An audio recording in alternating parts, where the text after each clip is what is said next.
Hello, Alessandra. It's such an honor to have you as a guest today on the Paleo Garden Expert Interview segment. Well, it's a pleasure to be with you, Lynn. Thank you for having me on. For those of you who are not already familiar with Dr. Alessandra Wall, she has an active practice in San Diego called Life in Focus that specializes in helping people thrive. She is a coach, psychologist, executive director of CrossFit Elysium, and co-founder of Empower Charter School. Alessandra, how would you explain your work to anyone who's unfamiliar with what you do? Within that context, as a psychologist, a lot of what I do is help people who are suffering from anxiety and stress. That's kind of my primary area of specialty. And I help them figure out, what's going on that they're in that position and how to shift the way that they're thinking and approaching the world so that they don't have to live, feeling, stress is ubiquitous, right? It's part of everybody's life, but stress shouldn't be your life. It shouldn't be what defines who you are. So that's really what I do as a psychologist. As a coach, a lot of my work centers around helping people understand kind of what it is deep down inside they really want to derive from life, and creating a definition of not just what's right, but what's right for them. Because I find that a lot of people, especially adults, tend to try to make choices or negotiate the world in terms of what's the right thing, what should I be doing, rather than asking themselves, well, hey, hold on a second, what's right for me? What not only might be the responsible or the tried and true thing to do, but what's going to work for who I am, how I live my life, what I need, and what I want. Yeah, and that's definitely part of the paleo world is to, lifestyle as much as diet. I think it's really important to combine the two. So that's beautiful. It is, and yeah, actually, the coaching really came out as an offshoot of the paleo lifestyle. So what I ended up doing is I turned to paleo 6.5 years ago after the birth of my first son. For the first time in my life, had to deal with weight issues that I didn't understand. I mean, as a teenager, I had huge weight fluctuations, but still I'm genetically skinny lean is kind of my body type. And so I had never dieted. And after the birth of my first son, I just, no matter how much I exercised, no matter what I did, nothing was changing. So I decided I would try this. I think I started off with the Zone, and that was awful. That did not work for me. And then I relented to trying paleo, which is somebody who was raised in France and is half Italian, and on the American side is Midwestern, was a really difficult thing to transition to. And I made it work, because 6.5 years later I have my version. But then in the context of having helped found a CrossFit gym and working with the members there on health, I realized that there was this single prescription for how to eat healthily. And there's tons of information out there available to most people. And people aren't stupid. People aren't unmotivated. What's happening is that if you don't shift what you do to fit who you are and what your lifestyle is and what your cultural background is and what your needs are, it doesn't matter how perfect it is on paper. So that notion in coaching of not just right but right for you really actually did come directly from my experience with paleo and the work I would do at the gym helping people with nutrition and with a paleo lifestyle. I have just blossomed on the paleo diet, and it's like, oh my gosh, this is so awesome. My head's clear, I have more energy, and I think that does help to de-stress. So how does the paleo lifestyle fit into your coaching and motivational speaking? This month marks the second anniversary, actually, of when I really started thinking about speaking, motivational speaking, and speaking in general. So as I said, when I first decided I wanted to do public speaking, I approached Mark Sisson. I happened to be attending as a guest one of his Primal Cons, and came to him and said, hey, you know what? you have this amazing website. It's an incredible resource. I'm constantly referring people to it. But you and I both know that despite having all this information, people continue to struggle with making the changes. And in all the paleo world, I am not seeing anywhere a discussion about the emotional connection we have with food, the cultural connection we have with food, and why we battle so much. And so I tried to get Mark to want to work with me, and after multiple attempts, it took off. And so the first time I ended up speaking was at another Primal Con a little later, and my first big speech outside of the world of psychology was about our connection to food and the psychology of eating, and how in trying to make changes, we really had to acknowledge that we were experiencing grief and loss. And again, a tenet in that presentation, and something that came out again and again and again as I continued to speak on other topics as a coach, was this notion that, you know, you can live life by what's right, and you can live life based on the prescriptions of experts and other people, and you'll do fine. You'll get by. Or you can stop for a second and ask yourself what's right for you. And you can modify. You can approach life very intentionally. And in doing that, you don't get by. You thrive. The quality of one's life is incredibly enhanced simply by working on making that distinction between right and right for you when you start making choices. So it really did all start with food, with my understanding and my work with people who are trying to make shifts into a paleo lifestyle, and kept on, despite really wanting it or needing it from a medical standpoint, failing because they weren't taking into account what food meant for them, what they wanted out of life, and how to make something not just right, but right for them. Yeah, now that you mention that, I remember the grief and the loss. Oh my gosh, I can't have sugar anymore? What do you mean? And then I remember the confusion of, I don't know what to eat. And then I remember okay, find some new recipes, start exploring. And I did go through a psychological cycle, but until now it never dawned on me. That is so cool.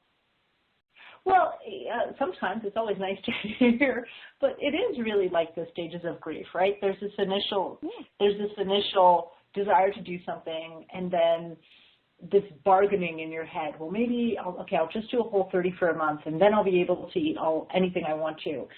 And then this denial. Like, I'm just working with a patient this week on this. They were 24 hours into making a paleo change, and already they were mad. And you know, like, I don't see why I need to give up this and this and this to make this happen. So we talked about it, and then you get to a place where, you know, at the end of it is acceptance, and acceptance comes from kind of redefining your culture. I wrote an article a little while ago about culture and food and change, and how the paleo community does a beautiful job at that, because all of us have memories and part of our identity tied to the way we eat. So, right, you were talking about the fact that you were asking yourself what to eat, and you take that to, like, you go to Thanksgiving, or you celebrate a birthday, or I used to talk about the fact that since I have been old enough to stand up on my own, so probably, and handle utensils, so probably the age of 2, I baked. I had baking businesses in middle school. I mean, having to shed that whole side of who I was, having to give up something you're good at, it's immensely heartbreaking. And it's very difficult to do, to give up part of your culture and who you are, unless you have another culture to start identifying with. And the paleo community, that notion of community or tribe is the word somebody used recently, allows you to do that, and suddenly you don't feel so isolated and alone, because you have other people who get it. You have other people who have the same practices and traditions and like philosophies about life as you do. And I think it's again what distinguishes like a diet with a capital D, right? Something you do to crash and just lose a whole bunch of weight, and then diet as a lifestyle. I totally agree. I remember our first Thanksgiving. And what got me through it was to get online, find enough recipes that I could make the traditional Thanksgiving dinner, but made it all paleo. And it was phenomenal. And it was the paleo community that got me through Thanksgiving. Totally.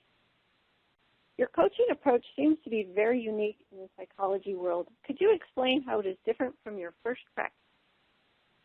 Okay. So again, you know, the difference between coaching and therapy is really if you have a line that is baseline, right? Therapy is bringing people from below baseline back to baseline, and coaching is taking people from baseline to new heights. And so it is very different, because in the world of psychology, and it's something I actually hate, this wasn't the case 50, 60, 70 years ago, but it is now. The people you work with are patients. And by virtue of patients, they're considered ill, right? They have depression, anxiety, things like that. And the world of psychology, at least if you want to work within a managed healthcare system, really only is about treating problems, and it's not about creating long-term wellness or thriving. In coaching, the beauty is to be able to relate to another person, not just as an expert. I mean, that's a piece of it. And not as somebody who necessarily holds more information than the person you're working with, but as somebody who can act as a guide. I was working with somebody the other day, and the word we were using, they're working on building their own coaching practice, and the word we found for them was, it's a little bit like being a Sherpa, right? The person you're working with figures out where they want to go, and you're just going to help them get there. You're going to guide them all along the way, but you're not telling them where to go. You're not even necessarily telling them how to get there. You're just working with them and meandering and taking the paths they want to take, and making sure that they get wherever they need to be safely. It is so much fun. I love coaching, and there's a lot of creativity, and there's a lot of being able to work with people in a framework that is collaborative, more so than I think being a therapist is. And I say this cautiously because my therapy style is very similar to my coaching style. So I am probably something of a tree-hugging, hippie-ish, and certainly unconventional psychologist. Very good. I love that. You would be the right one for me, that's for sure. So do you have any tips on how to pursue what you love while taking time to stay connected with family? The biggest tip I tend to give people, which is extremely frustrating for them, I think, because people would like a very definite prescription. Do X, Y, and Z, and you will get to the Holy Grail. But mine starts with, you know what? You need to stop and pay attention to yourself. If this morning I was thinking about a talk I could do in the paleo community about kind of how to be your own therapist or how to be your own coach. And the number one reason I think most people end up in my office, either as coaching clients or as patients, is because they've stopped examining their life and asking themselves what they really want out of it. And they start living very reactively. So as parents, we do this like exponentially compared to other people because we have children or we have families that we need to take care of, and we tend to place other people's needs ahead of our own. But what happens is over time, as we start only taking care of other people and stop paying attention to what we are, what we need, what we want, we enter small or big sometimes phases of misery where we feel disconnected, where we feel overbooked but underwhelmed by what we're doing, by what we're filling our days with. So I recommend as a first step to really just stop and take the time, and you really don't need very much time, like 5 minutes a day, to do nothing. And in that space of doing nothing, let your mind start to run. And once you've cultivated that art, the next step would be to start asking yourself, what did I want my life to look like? What would I like my life to look like? And I want to make a distinction here. You're not asking yourself, what's possible? What can I achieve? But what do I wish I could achieve, right? Because if I ask myself, what can I achieve? In this case of having a family or being a business, owning your own business or just being a human being, we start censoring ourselves. Well, I can't achieve that much. I don't have unlimited funds. I don't have unlimited time. I have responsibilities towards, my colleagues, my family, or whatever. But if you ask yourself, what do I wish I could achieve? What do I wish I could have out of life? And you create this ideal for what your life could look like. And then start comparing that ideal to your actual life. I guarantee, unless you're completely miserable, that you will find that you've already achieved some of those dreams, some of those goals. They might not be as glamorous as they are in your dream sequence, but they are there. And then usually, if people are talking to me, they're going to find that there are other areas of their life that they're just not cultivating and they're not paying attention to. So the next step would be to stop and ask yourself, and I know this is a lot of questions, but nobody can tell you what's right for you. You have to figure it out for yourself. But the next question, ask yourself, okay, what's the closest realistic expression of this dream that I can put in place, given that I have whatever circumstances, barriers, responsibilities that I have? So an example I gave at Paleo FX was to say, in my dream sequence, I have a personal chef. And when I think about the personal chef, I have the personal chef not so much because I want somebody to cook tasty meals, although that would be great, but it would be about freeing time. It would be about liberating hours every week to give to myself. And I might not be able to afford a personal chef right now, but I can certainly find a way to make time for myself. And that's a realistic expression of that ideal, of that fantasy in my life. It's a way, I love gadgets, but I really hate having devices take over our lives. I think it's a way of making your device work for you instead of the other way around. So in my calendar, you will see in my personal one, and I have to, or then I'll let work and other things take over. Go train at Elysium. Go train at, I practice parkour right now. Saturday from 1 to 3:30 or 4. Go train parkour. Sometimes I'll even put reminders to call people. Call mom, send a text to so-and-so, put out time to read. And it's frustrating that a lot of us have come to this point where we have to do that. But I'll tell you, it works. And it's a way of starting to take care of yourself and create time for yourself while still being there for your family, because everything's in that calendar. However, before you ever get to that scheduling piece, it still starts with asking yourself, what do I wish my life could look like? How is this different from the way I'm living my life right now? And what's the most realistic expression of that ideal that I can start putting in place? And what's something I can do right now to get it started, really to get the ball rolling? Yeah. What can I do now as opposed to waiting or, I'll do it when the kids graduate or whatever. Yeah, do it now. I'll always start today. I call that life procrastination. When you put things off until life calms down. I'm currently playing catch up with life, and a friend of mine says, does that ever stop? And I'm like, yeah, when you die. That's when catch up ends. If you put things off until life calms down, life never calms down. There's always something else that's going to come and take up your time, your attention, your energy. So it's more about thinking about what priorities you want to make and placing them there. Because there are a lot of things we spend time doing that aren't that meaningful and that realistically we can let go of. So what is your vision for the future of life in focus? In my dreams? In my dreams, I stopped doing therapy. And because if I did therapy, I would like to do therapy the way you did it 60 years ago, which is a lot of what coaching is, which is not just working with people to heal, but working with people to do existential work and understand who they are and what they want. And unless people are willing to pay out of pocket, insurance companies don't pay for that. And I don't necessarily blame them. Just that's not part of what insurance companies pay for. And most people don't want to pay out of pocket. They want things to be covered by their insurance. But I can do that in coaching.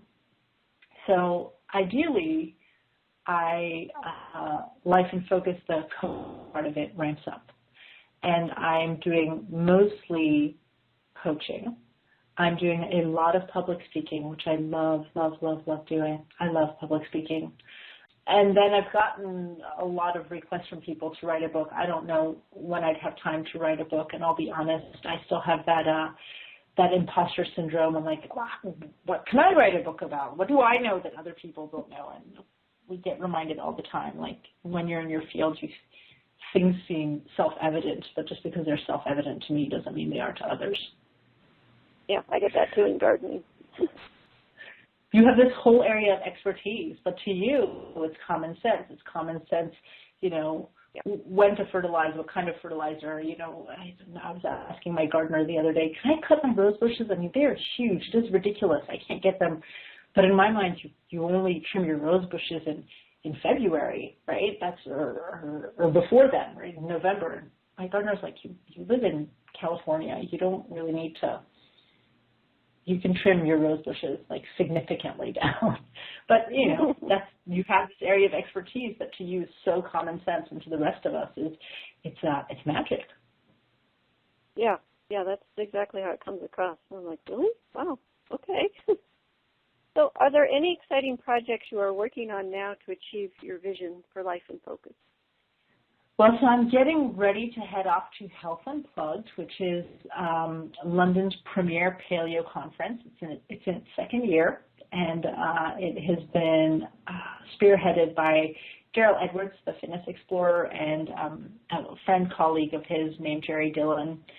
So I'm going to go talk there for the second time about a number of things, including choosing what's right for you. I'm going to go present. They're going to get my premiere on this presentation, which is a workshop on how to put your brain in standby mode and developing that art of doing nothing, which I think is really important.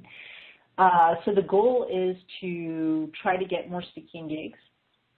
I'm trying, I hope, to be invited to speak at Paleo FX next year, but also not just to speak in the paleo sphere. To be honest, it's been wonderful being welcome with open arms, but there's this conference called Alive Berlin, which is all about making choices to make your life great and to feel truly alive, and they're having some satellite events, so trying to get into satellite events like that. Writing for various publications, a lot writing on my blog. I'm trying to be more consistent because I actually love writing. I don't necessarily love the pressure of having to write on schedule, but I love writing. Probably in the new year, I have a group coaching program that's coming out that's going to be done remotely, so people don't need to be here with me.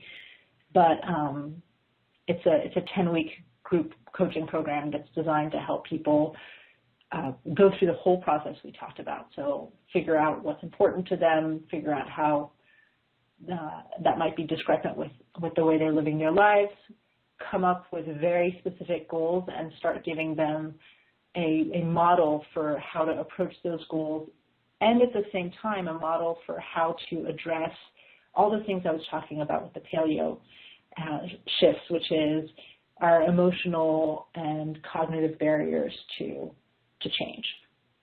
So how would you encourage someone who is just beginning their paleo journey? There are two things that I found very, very helpful. One is I like to let people know it's hard, right? Let's just acknowledge it is really hard to change how you eat. So I try to encourage people by saying just because it's hard doesn't mean you can't do it. Everybody recognizes it's hard, and if you enter it recognizing that it's hard, you are better prepared. The other thing is it's really only hard for the first 10 to 15 days, right? After that, it's complicated, it might be burdensome, but it's not hard. So it's the first 10 to 15 days that are really tough.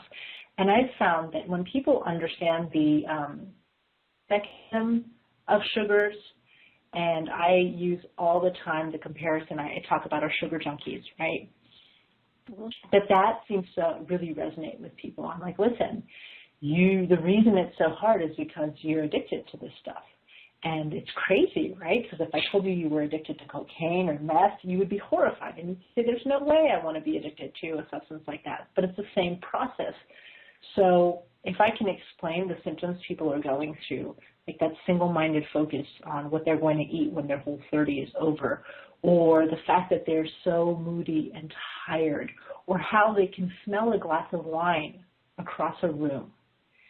And I come back to, that's your inner junkie, and it's sitting there, and I do the little sign, right, of kind of hitting your vein to make it pop up. I'm like, it's looking for its next fix, and you don't want to be a junkie. So it's hard because that junkie is clamoring for more sugar.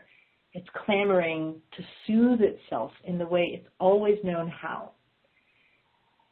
And just don't feed the junkie for 10 to 15 days. And in those 10 to 15 days, things are going to seem horrible, but get support. And when you're done, and I like the approach of the Whole30, I have to be honest, I only tell people not to use it if they're really, really, really resistant. And then we'll do a stepwise approach. But what I'll tell them is after the 30 days, we can sit together, or you should sit and ask yourself, okay, based on everything I've tried, based on how I feel now, what do I want to keep and what do I want to ditch?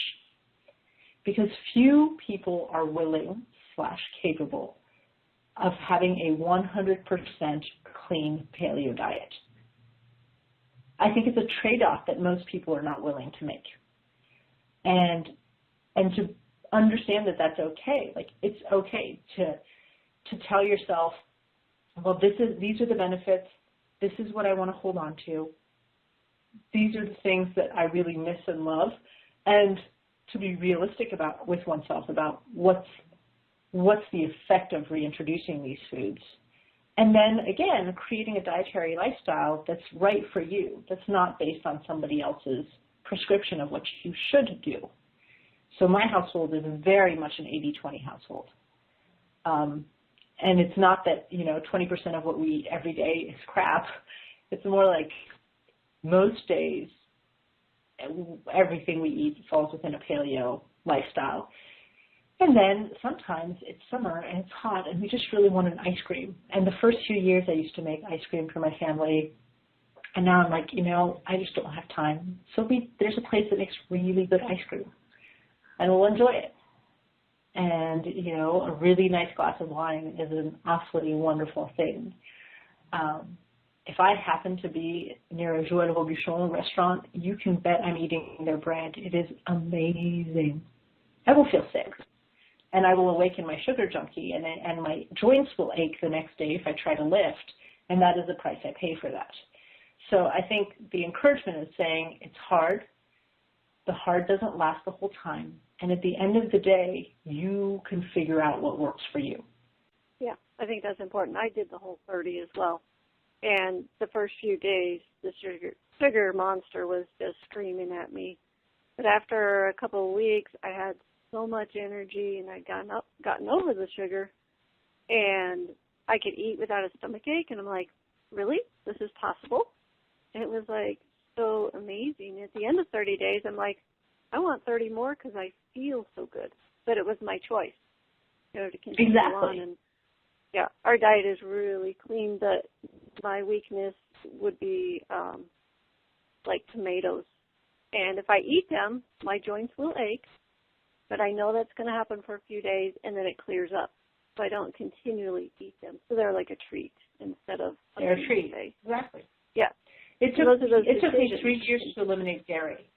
I'd eliminated dairy at the beginning of paleo because I was nursing and my son couldn't tolerate dairy. And that was a very easy, sacrifice to make. But then the second he was done nursing, I reintroduced dairy into my diet, and then we had the whole gym do a really, really strict paleo Whole30. And I was like, well, if I'm making all of these members eliminate dairy, I guess I should eliminate dairy. And once I eliminated dairy, I realized kind of the effect dairy had on me. So now I probably consume a quarter of what, if that, of what I used to consume. And so there's just, it takes, this is the other thing. It takes time. Lynn, I'm sure you've noticed this, right? But I think it took me a full 3+ years to figure out the exact right balance. And in those first 3 years, I remember every 6 months or so having to do another Whole30 because I'd clean up my diet and then slowly I'd slip back into old habits. But eventually when I figured out exactly what was right for me, what balance worked with my lifestyle and my family, and now it's autopilot. I don't think about it. For us, we had to go wheat-free 20 years ago. It was 20 years ago. We went dairy-free 7 years ago. We went paleo 3 years ago. So I've had a couple decades to work up to it, even though I didn't know I was working up to it. But I think that made it easier for us. And when we went paleo, super easy as far as like adjusting to foods because we didn't have the wheat and we didn't have the milk already. So it was progressive for us as well. Yeah, that I'm sure helped quite a bit. Yeah, I think it did because I already had the discipline of I'm going to a wedding, I will not be able to eat the cake. And it's like, okay, when I go home, I'm going to make myself a paleo cake, and then I'll have a piece. But it took talking to myself like that. It's like, okay, I know I want wedding cake, but I'll have a piece of cake when I get home. Which makes me think of another thing. I'm sorry, I know I keep on adding stuff here, but I also recommend that people not think in terms of what they can't have, but in terms of what they can. So when people come to me, like the patient I was talking about, she's like, I don't understand why I can't have wine and whatever, wine and ice cream. And I said, well, you can't because you're a grown-ass woman. And you can eat ice cream and wine whenever you want to. Nobody can force you not to do those things. So you need to stop thinking, first of all, about what you can't eat and think of all the things you can eat. Let's just start there. Because when we're told that we can't do something, of course we want it. Don't think of that white elephant. That's all you're going to think about. Don't think about the wine. You can't have it. You can't have it. It's all you're going to think about. It's about realizing that it's this choice. It's like, oh, you can. Any day you want that piece of cake, you can go and eat that piece of cake. And nobody's forcing you not to do it. It's just your choice. And if you do, at this point, you've given up gluten for such a long time, the impact will probably be absolutely catastrophically miserable. But you'll survive, right? Unless you have, really severe celiac or something like that, you'll be fine eventually. Yeah. So it's not that we deprive ourselves. I don't deprive myself of anything. If I really want something badly enough, I will go back to my piece of bread from Joël Robuchon. I will eat it. It's that I choose not to because it's just not worth it. Yeah, I agree. It's a choice. Yeah, because we feel so much better when we don't. Your work has helped so many, and there are many of us who would like to see you continue. Where is the best place for people to stay in touch with you? The very best place is my website, which is lifeinfocussd.com. So the S and the D are for San Diego, but lifeinfocussd.com. And the blog is on there. The means of contacting me are on there. I do write a lot, and my writing is usually prompted by things people talk about in my office.